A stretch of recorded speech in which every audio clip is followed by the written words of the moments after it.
नमस्कार, आप देख रहे हैं हर खबर में हूं आपके साथ अमित शर्मा। वक्त है कालका से समालखा का। इस वक्त की एक बड़ी जानकारी आपको हम दे दें और इस बड़ी खबर के साथ ही इस बुलेटिन की शुरुआत कर रहे हैं। नकली आरटीओ की गिरफ्तारी हुई है। कामी रोड पर ट्रक चालकों से पैसे लेता था। परिवहन विभाग ने आरोपी को दबोचा है। परिवहन विभाग की टीम ने पुलिस को सौंप दिया। इसे लंबे समय से ये अवैध वसूली कर रहा था। बड़ी जानकारी आपको हम दे रहे हैं, बड़ी खबर आपको बता रहे हैं। सोनीपत से नकली आरटीओ को गिरफ्तार किया गया है। कामी रोड पर ट्रक चालकों से ये पैसे लेता था। परिवहन विभाग ने आरोपी को धर दबोचा है। परिवहन विभाग की टीम ने पुलिस को सौंप दिया है। लंबे समय से बताया जा रहा है कि ये अवैध वसूली के इस धंधे में लिप्त था। बड़ी जानकारी आपको हम दे रहे हैं, बड़ी खबर आपको बता रहे हैं। सोनीपत से आ रही है। कामी रोड पर ट्रक चालकों से पैसे लेने के आरोप में इसको धर दबोचा गया है। परिवहन विभाग ने आरोपी को पहले पकड़ा, उसके बाद पुलिस के हवाले कर दिया। बताया जा रहा है कि काफी लंबे समय से ये अवैध वसूली इसी तरीके से लगातार करता रहा था, तो नकली आरटीओ को गिरफ्तार किया गया है।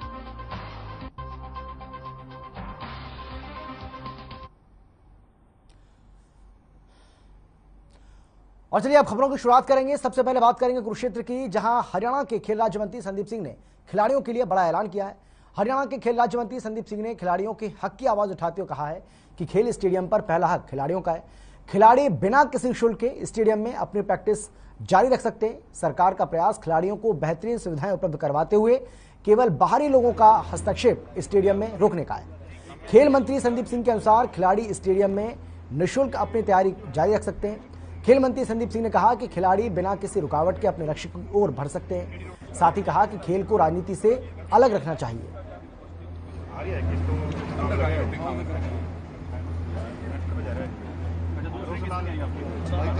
ये स्टेडियम जो है वो खिलाड़ियों के लिए होते हैं, खिलाड़ी उसमें खेलते हैं और स्टेडियम बनाए भी खिलाड़ी के लिए जाते हैं। आज खिलाड़ी चाहे वो किसी भी लेवल का हो, स्टेडियम में जाकर अपनी निःशुल्क ट्रेनिंग कर सकता है और ट्रेनिंग करेगा। हमारे कोचिज से, जो हमारे कोचिज के अंडर ट्रेनिंग कर रहे हैं, उनको समय मिल रहा है, खेल रहे हैं। जो हमारे कोच के अंदर नहीं आते उनसे समय लेकर, क्योंकि ज्यादा खिलाड़ियों का ग्राउंड में आना उतना ही महत्वपूर्ण होता है, उतना ही अच्छा होता है। उसी से स्टेट आगे बढ़ेगा, उसी से कंट्री आगे बढ़ेगा। उनके लिए निःशुल्क है।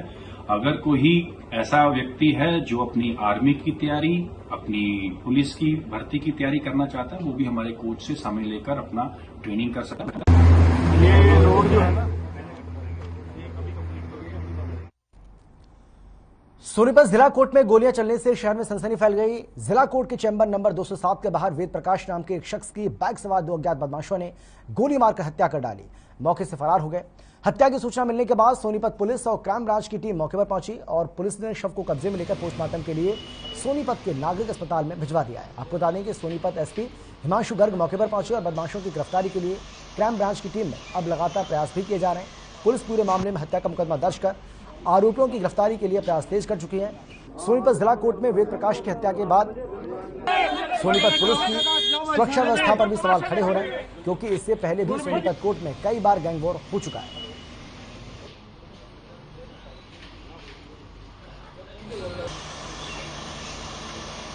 देखिए, एक जो यहाँ एडवोकेट्स के चेंबर हैं उसके सामने एक व्यक्ति की गोली मार के आज हत्या की गई है। और ये बताया जा रहा है कि 2 व्यक्ति आए थे बाइक पे और एक पहले का कोई इनका विवाद था। एक मर्डर केस पहले दर्ज हुआ था लास्ट ईयर, और उसमें जो आज मृतक है वो उस केस का कंप्लेनेंट था और आज कोर्ट में गवाही के लिए आया था। तो वो उस केस के जो अक्यूज्ड हैं उनकी तरफ से ये शायद माना जा रहा है कि वो उन्होंने उसको गोली चलवाई है जिससे कि वो गवाही ना दे पाए। तो उसमें हमारी टीम्स काम कर रही हैं, उनको कोशिश कर रहे हैं आइडेंटिफाई करने की। यहाँ पर सीसीटीवी कैमरा भी एडवोकेट्स ने लगा रखे हैं, तो उनसे भी हम रिक्वेस्ट कर रहे हैं कि हमें फुटेज प्रोवाइड करें जिससे कि हम उनको आइडेंटिफाई करें। फिलहाल यहाँ कोई इंतजाम नहीं है सुरक्षा के हिसाब से। झूठ बोलने वाली तो मेरी परिभाषा नहीं है कि सुरक्षा के हिसाब से कोई इंतजाम नहीं है। हम ही अपनी पर्सनल प्रोटेक्शन रखते हैं। हमने पीछे कैमरे लगाए थे, चोरी हो जाते हैं, कुछ नहीं पता लगता। हम ही अपनी पर्सनल प्रोटेक्शन रखते हैं। हाल फिलहाल जो वकीलों के चैम्बर से कोर्ट में जाने का, जो वकील के चैम्बर का कोर्ट का डिस्टेंस है, इसमें सुरक्षा के कोई इंतजाम नहीं है। इसमें सुरक्षा के इंतजाम हम लोगों ने अपने प्राइवेट 4-6 आदमी लगा के इंतजाम कराए हुए हैं कि बाहर के आदमी किसी की गाड़ी रोके, लेकिन उसके अंदर भी उनसे मैन हैंडलिंग हो जाती है कि वी आर हेल्पलेस। हमारे पास कोई ऐसा साधन नहीं है, ना कोई ऐसा संसाधन है। ये तो पुलिस हमारी मदद करेगी।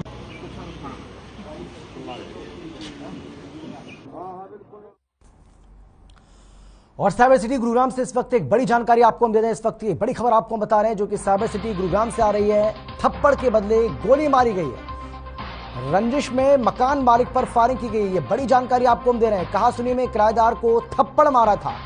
आरोपी पर पहले भी कई संगीन मामले दर्ज हैं। रोहतक का रहने वाला ही आरोपी। बड़ी जानकारी आपको हम दे रहे हैं साइबर सिटी गुरुग्राम से, जहां पर थप्पड़ के बदले गोली मारी गई है। बताया जा रहा है कि मकान मालिक पर फायरिंग की है रंजिश में। कहासुनी में किराएदार को थप्पड़ उसने मारा था। आरोपी पर पहले भी कई संगीन मामले दर्ज हैं। रोहतक का रहने वाला है आरोपी। ये बड़ी जानकारी आपको हम दे रहे हैं और ये तस्वीर हम आपके सामने। पुलिस की गिरफ्त में हालांकि आरोपी पहुंच चुका है। पुलिस की गिरफ्त में आप आरोपी को देख सकते हैं। बताया जा रहा है कि अपने मकान मालिक को इसने थप्पड़ के बदले गोली मारी है। किसी बात को लेकर दोनों के बीच कहासुनी हो गई, जिसके बाद मकान मालिक ने इसको थप्पड़ मार दिया था और इस थप्पड़ का बदला इसने गोली से लिया। थप्पड़ के बदले इसने गोली मार दी। रंजिश में मकान मालिक पर यह फायरिंग की थी। बताया जा रहा है कि आरोपी जो पुलिस की गिरफ्त में खड़ा हुआ है ये रोहतक का रहने वाला है और इसके ऊपर पहले भी कई संगीन मामले दर्ज हैं। और गुरुग्राम से हमारे संवाददाता संजय खन्ना हमारे साथ जुड़ गए ज्यादा जानकारी के साथ।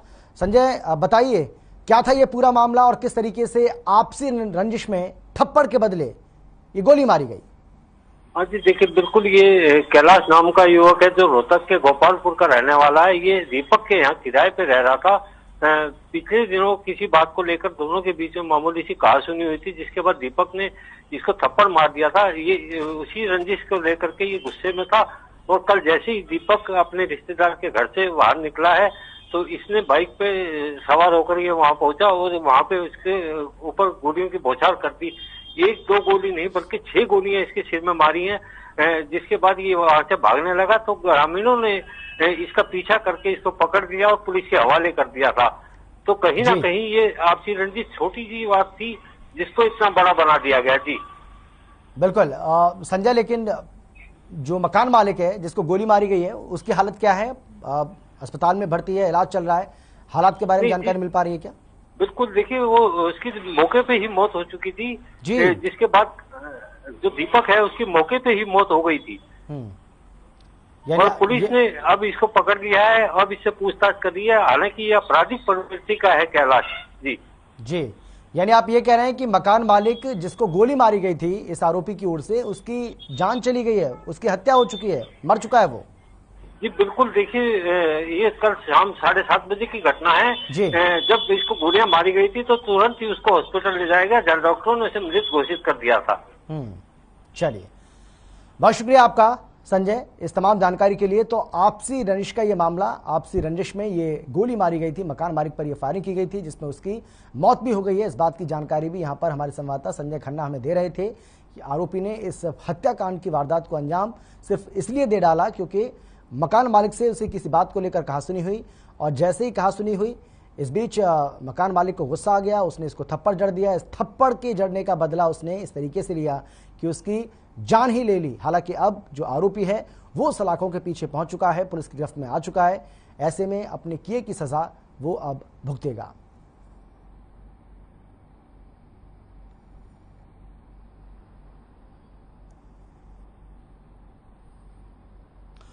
धर्मनगरी कुरुक्षेत्र के श्री कृष्ण आयुष विश्वविद्यालय में अपनी मांगों को लेकर डॉक्टरी की पढ़ाई कर रहे छात्रों ने विरोध प्रदर्शन किया। सड़कों पर उतरे छात्रों ने प्रशासन के विरोध में प्रदर्शन किया है।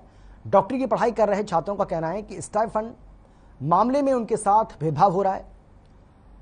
इसके साथ ही छात्रों ने आयुष यूनिवर्सिटी में सुविधाओं के नाम पर कोरी घोषणाओं की बात भी कही है। प्रदर्शनकारी विद्यार्थियों ने कहा है कि आयुष यूनिवर्सिटी में सुविधाओं के नाम पर सिर्फ कोरी घोषणाएं होती हैं, ऐलान होते हैं, इसलिए ना तो वो अपनी पढ़ाई ठीक से कर पा रहे हैं और ना ही प्रैक्टिकल कर पा रहे हैं। साथ ही प्रशासन को चेतावनी देते हुए कहा है कि जब तक मांगे नहीं मानी जाएंगी तब तक प्रोटेस्ट यूं ही चलता रहेगा।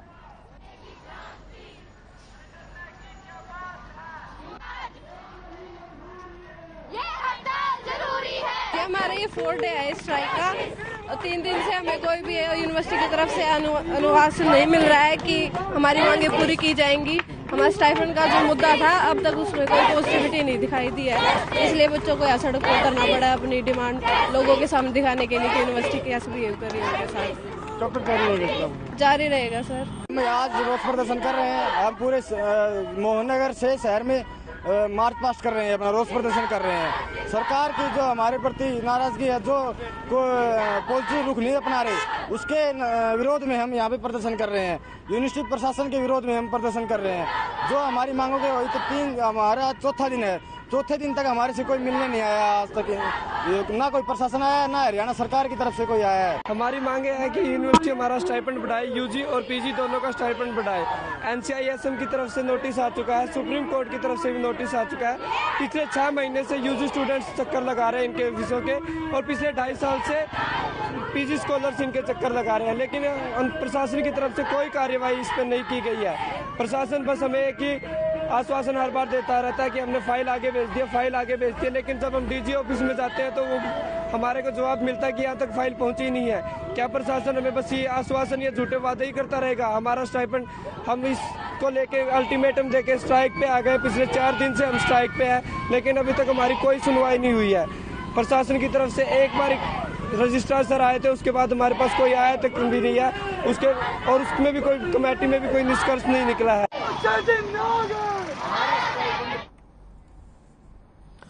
अंबाला में गर्मी का मौसम शुरू होते ही बिजली की काफी समस्या यहां पर देखने को मिल रही है। ग्रामीण क्षेत्रों की बात करें तो ग्रामीणों को 24 घंटे में 1 घंटा ही बिजली मिल पाती है, जिसे देखते हुए आज भारतीय किसान यूनियन चड़ूनी ने एससी कार्यालय का घेराव किया और मांग रखी कि ग्रामीण इलाकों में भी बिजली सुचारू रूप से दी जाए। इस दौरान किसान नेता गुरनाम सिंह चड़ूनी का कहना है कि सरकार ने एडीए बांटे, जिसके मुताबिक पहले एरिया में रात 11 बजे से लेकर सुबह 4 बजे तक, दूसरे एरिया में सुबह 4 बजे से लेकर 10 बजे तक बिजली छोड़ी जाएगी, और जिस एरिया में रात को बिजली आएगी उस एरिया में सुबह के 10 बजे से लेकर दोपहर के 12 बजे तक फिर से बिजली छोड़ी जाएगी। उन्होंने बताया कि यदि ऐसा नहीं होता है तो वो आने वाले सोमवार को सभी हरियाणा के पावर हाउस का घेराव करेंगे।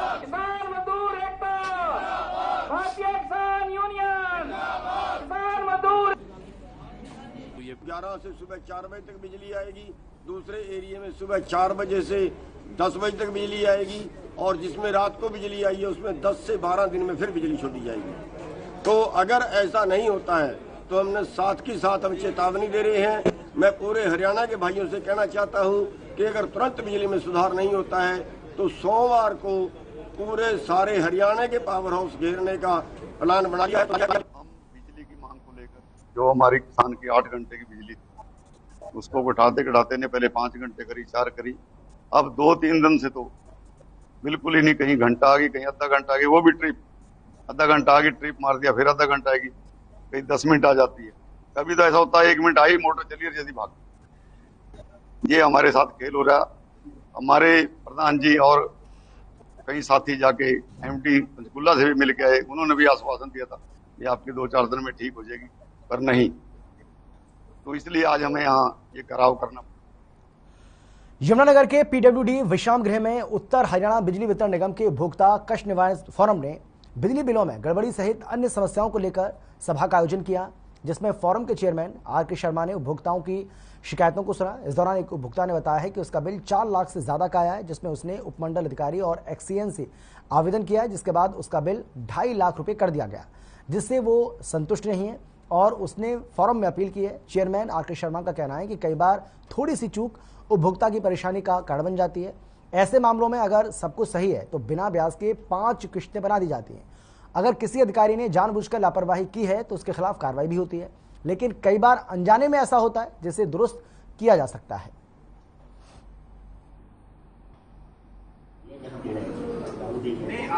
एरिया में 10 जिले हैं और 10 हमारे एससी ऑपरेशन है, तो महीने में एक बार जो है हर सर्कल को कवर करते हैं।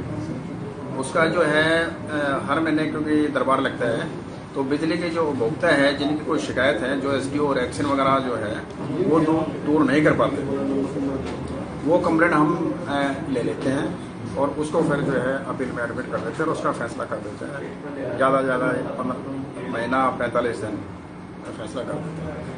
अभी तक तो आज जो है सिर्फ अभी 2 कंप्लेंट आई है। एक तो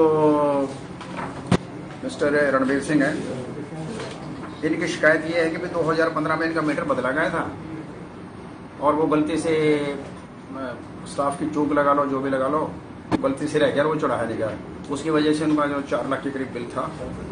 शिकायत ये है कि मेरा जो बिजली का बिल है 2015 में इन्होंने मेरा 2015 में मीटर चेंज किया था, और जब से लेके अब तक का जो बिल है 4.5 लाख रुपए यूनिट्स का बना के भेजा इन्होंने, जो कि बहुत ज़्यादा है। एक आम आदमी के लिए देना बड़ा मुश्किल ही है, मुश्किल क्या नामुमकिन ही है समझिए। और कमर्शियल ना हो के मेरा तो डोमेस्टिक कनेक्शन है, घर का, घरेलू। इनके यहाँ मैंने चक्कर काटे, एक्सचेंज साहब के यहाँ भी गया दफ्तर में मैं, और माल्टाउन ब्रांच में भी गया, एप्लीकेशन लगाई है। एप्लीकेशन के अगेंस्ट इन्होंने मेरी कार्रवाई क्या की कि उसको एडजस्टमेंट करके कुछ अपने हिसाब से इनका 2.5 लाख रुपए का बिल बना दिया, जो कि देने में मैं अभी भी असमर्थ हूँ और जो मैं नहीं दे सकता।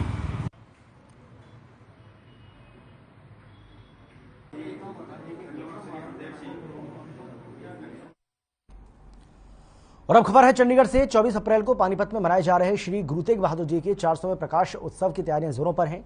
सीएम मनोहर लाल के निर्देश के मुताबिक होने वाले इस आयोजन के लिए 25 एकड़ भूमि में शानदार पांडाल बनाया जा रहा है, जिससे 2 लाख तक संगतों के बैठने का प्रबंध किया जा रहा है।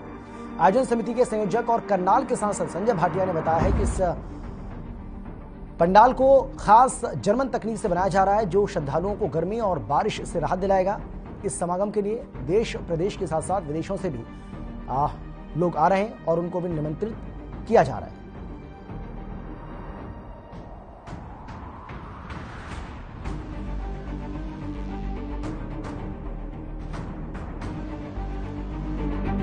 गुरु तेग बहादुर जो हमारे नवें पातशाही, उनका 400वां प्रकाश पर्व पानीपत में इस पंडाल में जहां हम खड़े हैं, यहाँ पर एक अलौकिक समागम 24 अप्रैल को 9 बजे से शुरू होगा। गुरु ग्रंथ साहब जी का यहाँ पर सुशोभित होंगे, विराजमान होंगे।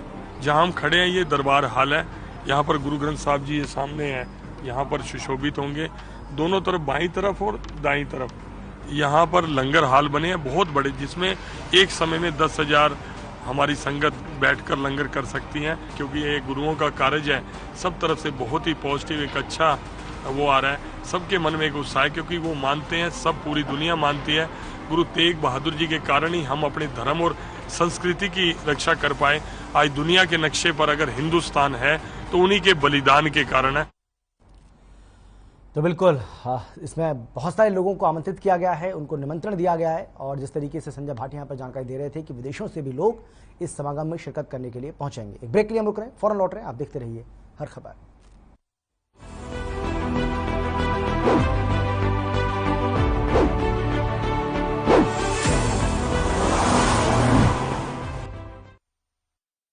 पंजाब है जसप्रीत का ठिकाना, मुंबई है आदर्श का आशियाना, केरल का गोविंद निवासी, कोलकाता में जन्मे है काशी। हर हिंदुस्तानी की शान, ARB बियरिंग्स जोड़े सारा हिंदुस्तान।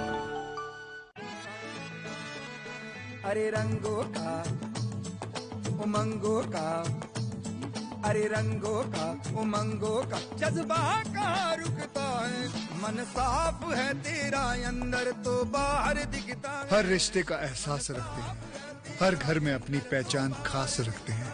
हम निरमा एडवांस हैं, मन की तरह कपड़े भी साफ रखते हैं। निरमा एडवांस। पंजाब है जसप्रीत का ठिकाना, मुंबई है आदर्श का आशियाना, केरल का गोविंद निवासी, कोलकाता में जन्मे है काशी। हर हिंदुस्तानी की शान, ARB बियरिंग्स जोड़े सारा हिंदुस्तान। अरे रंगों का उमंगों का जज्बा कहाँ रुकता है। मन साफ है तेरा अंदर तो बाहर दिखता है। जो अच्छा हो, जो सच्चा हो, वही तो दिखता है। हम निरमा एडवांस हैं, मन की तरह कपड़े भी साफ रखते हैं। निरमा एडवांस। पंजाब है जसप्रीत का ठिकाना, मुंबई है आदर्श का आशियाना, केरल का गोविंद निवासी, कोलकाता में जन्मे है काशी। हर हिंदुस्तानी की शान, ARB बियरिंग्स जोड़े सारा हिंदुस्तान। अरे रंगों का उमंगों का, अरे रंगों का उमंगों का जज्बा कहाँ रुकता है। मन साफ है तेरा अंदर तो बाहर दिखता है। हर रिश्ते का एहसास रखते हैं, हर घर में अपनी पहचान खास रखते हैं। हम निरमा एडवांस हैं, मन की तरह कपड़े भी साफ रखते हैं।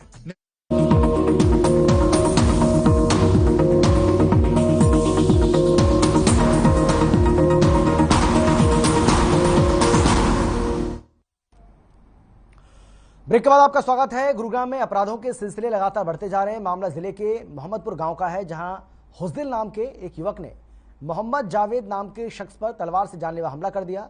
सूचना पर पहुंची पुलिस ने घायल को अस्पताल में भर्ती कराया। साथ ही पुलिस ने तलवार बरामद कर ली है। जानकारी के मुताबिक पीड़ित की मोहम्मदपुर में खुद की टेलर की दुकान है। हमले के समय पीड़ित अपनी दुकान पर बैठकर काम कर रहा था। हमलावर युवक दुकान के सामने किराए पर रहता है। फिलहाल पुलिस आरोपी के खिलाफ मामला दर्ज कर आगे की कार्रवाई में जुट गई है।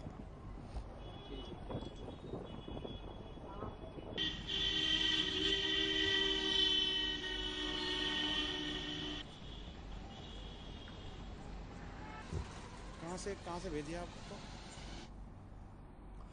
गुरुग्राम में एंटी टेररिस्ट फ्रंट के चेयरमैन MS बिट्टा ने प्रेस कॉन्फ्रेंस की और Sikh for justice JS Pannu को खुली चेतावनी दी और कहा कि जो भी तिरंगे का अपमान करेगा उसको वो छोड़ेंगे नहीं। साथ ही हरियाणा और पंजाब दोनों भाई भाई हैं जो कि भारत का हिस्सा है, और कोई भी खालिस्तान बनाने की सोचेगा तो उसका बुरा हश्र होगा। आपको बता दें कि Sikh for justice JS Pannu ने हरियाणा को खालिस्तान बनाने की धमकी दी थी, जिसके बाद MS बिट्टा JS पन्नू पर बरसे।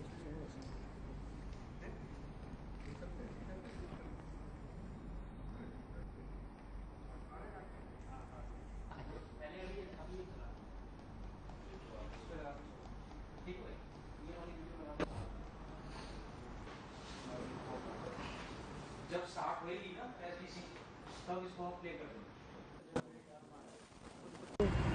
देंगे। जो मेरी प्रेस कॉन्फ्रेंस है गुड़गांव के अंदर, उसका सबसे बड़ा कारण है पन्नू के ऊपर। जब उसने ऐलान किया था न्यू 2020 के ऊपर कि रेफरेंडम लाएंगे और खालिस्तान बनाएंगे, जिस तरीके से हमने प्रोटेस्ट किया उसके खिलाफ, ऐलान किया उसके ऊपर जंग का कि खालिस्तान ना कभी बना था, ना कभी बनेगा, ना कभी बनने देंगे। बनेगा तो गंदी हनेरी की तरह, पहले की तरह हमारी लाशों से गुजर जाएगा। जो हमने भिवानी इन दिनों कूड़े का अड्डा बनता जा रहा है। गंदगी से शहर पूरा भर चुका है। शहर की सड़कों पर कूड़ा पड़ा हुआ है जो कि कई दिनों तक उठाया भी नहीं जाता। समय पर नगर परिषद की गाड़ियां न आने की वजह से कई जगह कूड़े के ढेर लग गए हैं। पिछले दिनों प्रशासन ने कूड़े डालने वाली जगहों पर चयनित किया, वहां पर बैठने के लिए बेंच भी लगा दिए थे, लेकिन अब उन बेंचों पर भी कूड़ा पड़ा हुआ है, जिसकी वजह से गर्मी में बीमारियां फैल रही हैं।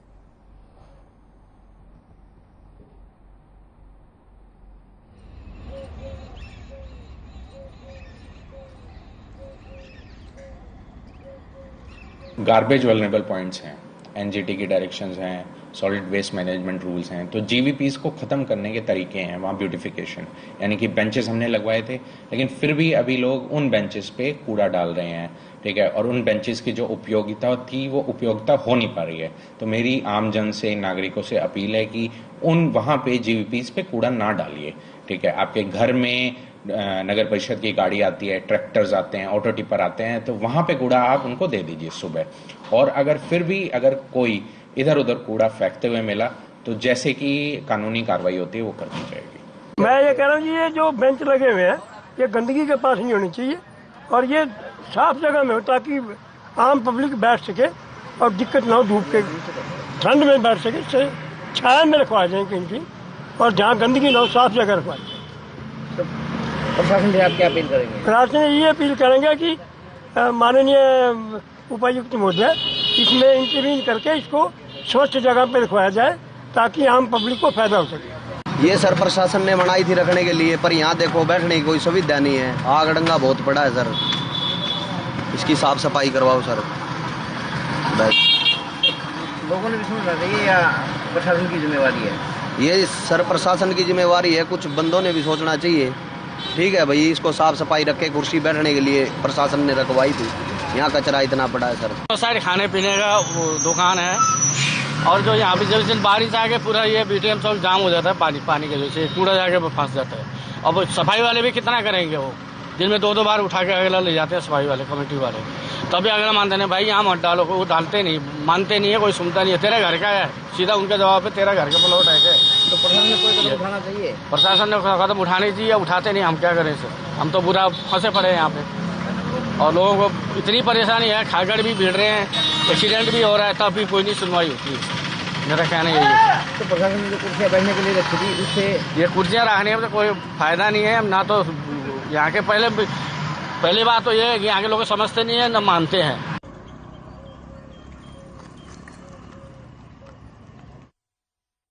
और फिलहाल इतना, एक छोटे से ब्रेक के बाद फौरन लौट रहे हैं। आप देखते रहिए हर खबर।